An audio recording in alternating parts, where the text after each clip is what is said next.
আসসালামু আলাইকুম, কেমন আছেন সবাই? তো আজকে পাবদা মাছ নিয়ে এসে তো আজকে একটু অন্যরকম ভাবে রান্না করব পাবদা মাছ। কারণ এই মাছটা বাছলে পাতিলে লাগা যায়, মাছটা সুন্দর লাগে না দেখতে। তো আজকে কাঁচা মাছ মাখায়া রান্না করব। যারা যারা ভিডিওটা দেখতেছেন পুরাটা ভিডিও দেখেন কষ্ট করে।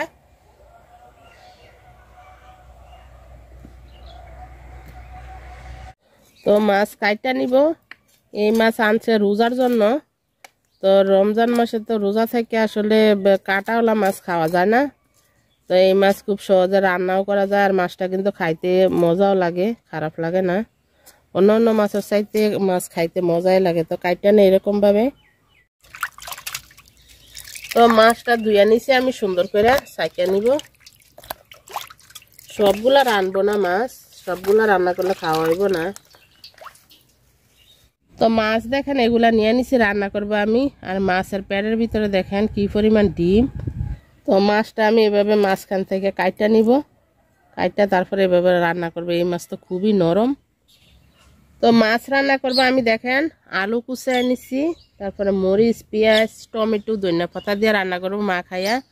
আর মাছ কাইটা নিছি, তো সব মা খাইয়া নেই আগে। তো আলু পেঁয়াজ মরিচ দিয়ে দিলাম।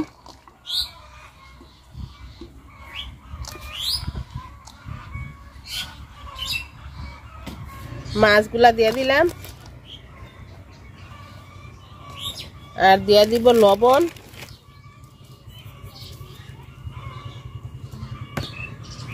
ও হলুদ গুঁড়া দিয়ে দিলাম, আর দিয়ে দিব তেল।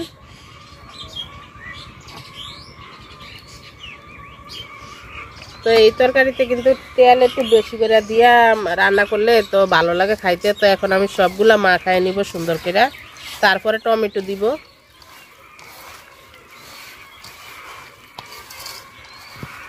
তো আমি সুন্দর করে মাখায় নিছি। তো একটু পানি দিয়ে দিব যাতে আলুটা সিদ্ধ হয়। তো পাতিল বসায় দিলাম চুলায়। টমেটো আর ধনিয়া পাতা আমি পরে দিব।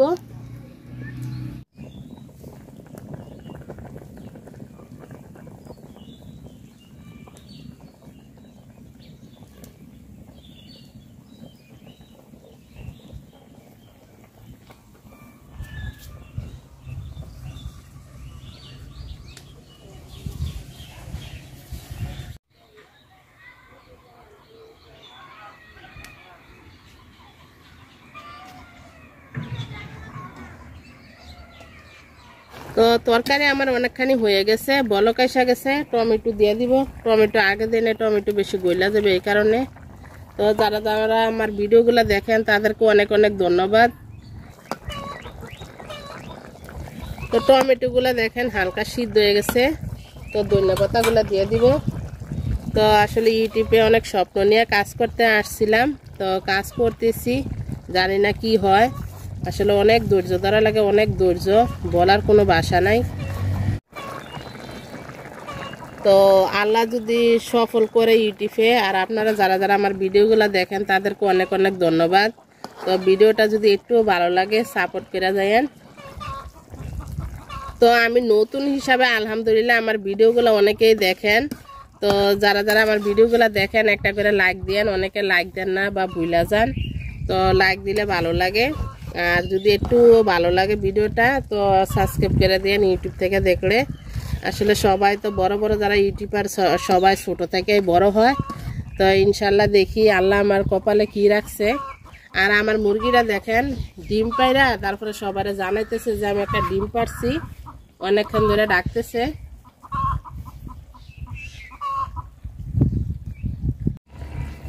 তো মজাদার তরকারি হয়ে গেছে দেখেন। টমেটোগুলো আস্তে আস্তে আছে, ভাঙছে না। মাছগুলো আস্তে আস্তে আছে, এগুলা মাছ ভাজলে মানে ভাঙা যায়, গুঁড়া গুঁড়া হয়ে যায়। তো যারা যারা এতক্ষণ ধরে ভিডিওটা দেখছেন সবাই অনেক অনেক ধন্যবাদ। আল্লাহ হাফেজ, আসসালামু আলাইকুম। সবাই খুব ভালো থাকেন। সবার জন্য অনেক অনেক দোয়া ও ভালোবাসা রইল। সবাই আমার জন্য দোয়া করেন।